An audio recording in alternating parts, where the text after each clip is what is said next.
episode, bakit kasama po natin one of the OFW icons, an inspiration to all OFWs all over the world. Walang iba po kundi si Coach Divina Bordiz. And syempre, i-interview natin siya today for all our OFWs all over the world to be inspired sa kanyang journey to success. Kaya, Coach Bim, are you ready?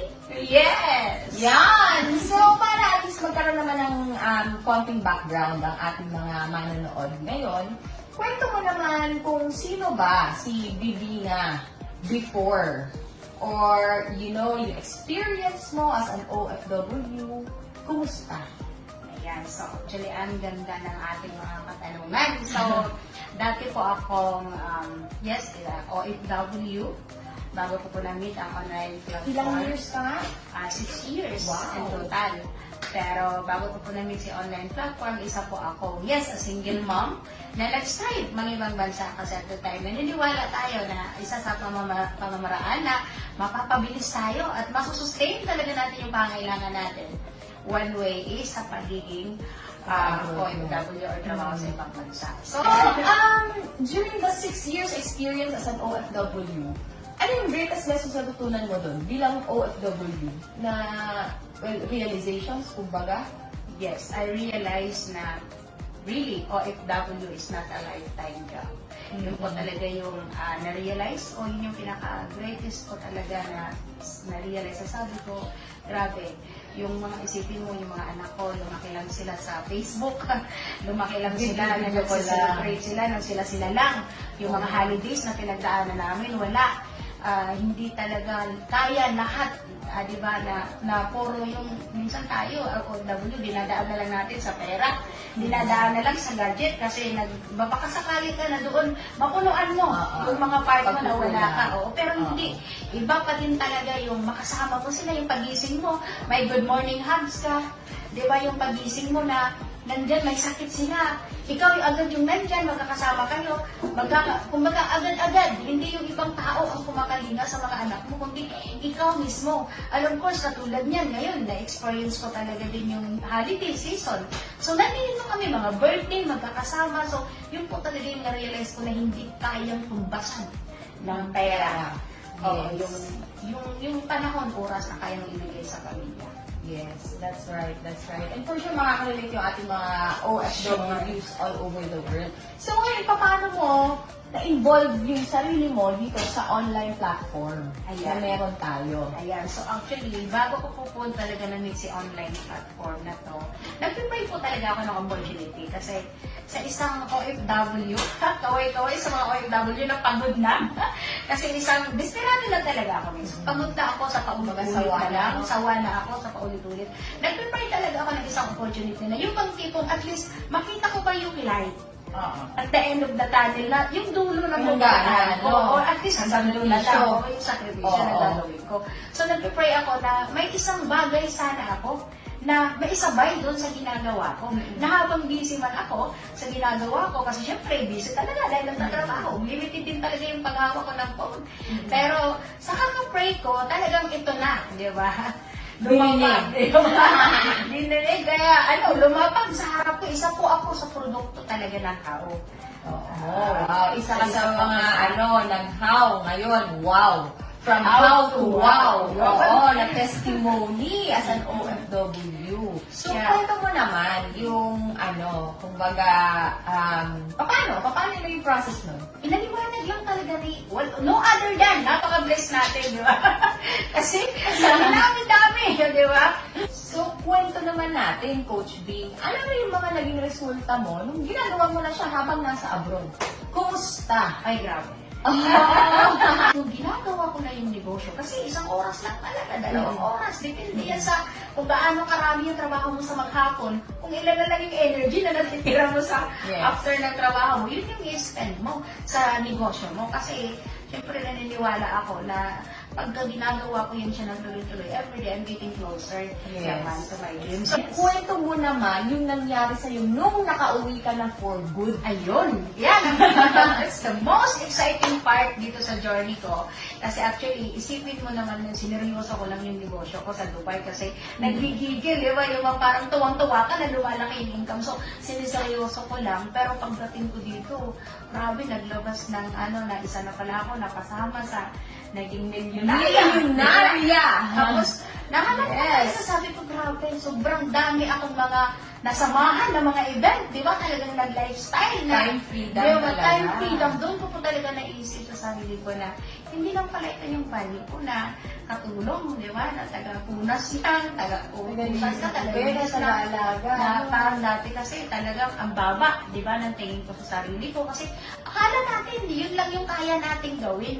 Yes. Pero the moment pala talaga na willing kang lumabas sa comfort zone mo, and then willing ka talagang ilaban, tumaya, at lahat kasi talagang may kapalit. Yes. So yun po yung nahanap ko dito na grabe, na tumaas po yung ko sa sarili Value ko, yung mo value sa ko sa sarili. sarili ko na hindi Yes. lang I deserve more than that. Na isipin mo ngayon, kinikita ko nagdubli-dubli pa sa mga Yes. kinikita ko dun sa ibang bansa. Ang pinakamaganda doon, habang kinikita mo yun, kasama niya na Kasama po ko yung na yun. kanyang family, yung mga anak, di ba, na right now who are also doing the online platform with you. Sama-sama na po namin Kumusta ang ginagawa. pakiramdam ng buo ang pamilya habang kumikita ng higit pa sa kinikita before? Yan. So, hindi talaga may natutumbasan ng pera. Yun talaga yun. Sabi ko nga dati, akala ko pera-pera lang to, magkasama lang kami. Pero umabot sa punto na, pati pala sila. Di ba, magkaisa na kami, family business po talaga yung nangyari. Kung pa nag-exceed pa doon sa in-expect ko, sa akin lang dati, makita ko lang sila na lumalaki, makasama ako yung kumbaga, sa growth nila, kasama nila ako, pero nag-exceed pa, na halos, pati sila, talagang sinuportahan nila, di ba? Kasi ngayon, ito pong kausap nyo, hindi na lang po basta OFW na napauwi yung sarili ko, kundi isa na rin po tayo, di ba? Sa nagpapauwi, yung mga OFW na naniwala at nagtiwala sa akin. At ang malupit pa niyan, kasama ko na yung pamilya ko, mga anak ko kumakausap. Isa na rin yung mga anak mo sa tumutulong Yes. napakarami pang mga OFWs. And of course, mga anak ng OFWs, right? Yes. Na baguhin yung mindset para magbago yung buhay, magbago yung resulta, magbago yung income, and mabuo ulit yung pamilya yung nagkahiwalay dahil lang sa pera. So, yun.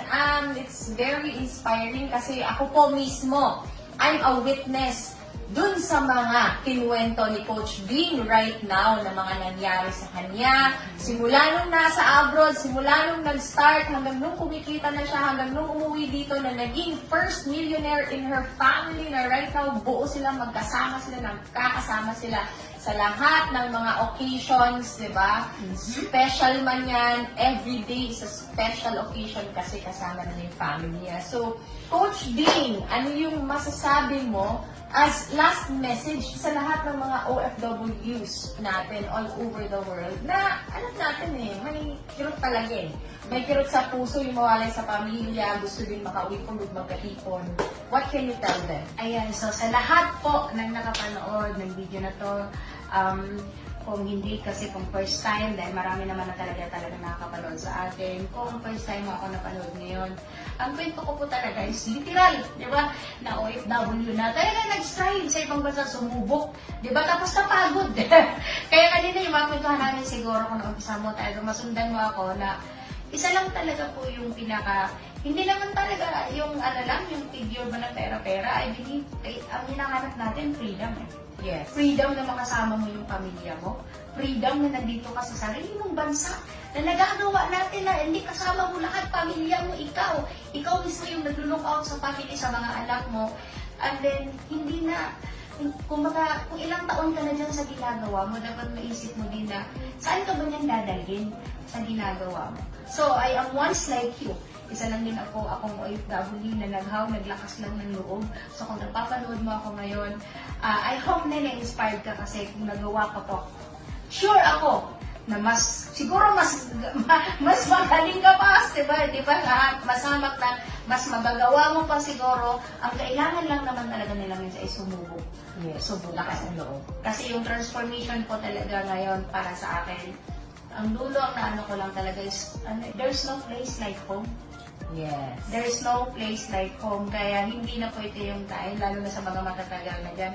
Wala ka po talaga ibang gagawin, kundi tingnan mo itong opportunity na to. Lalo na sa ngayon, hindi naman kasi yung energy natin nung pumasok ako sa unang year ko sa Dubai, hanggang sa nung paunti-unti humihina yung katawan natin. Tumatanda tayo. So kung wala kang ibang option, o katulad ko ngayon, na nawalan ako ng trabaho last year, kung wala itong online platform na ginagawa ko, saan kaya ako ngayon? Diba? So, for me, wala ka na po talaga dapat pang, kumbaga, magkaroon ka ng goals sa sarili mo. Kung ano ba talaga yung pinakagusto mo. So kung lumapag ito sa'yo ngayon, hindi naman po ito aksidente na napanood mo lang. Malay mo nag-isa ka rin po sa nag-prepare talaga ng opportunity or ng pagbabago.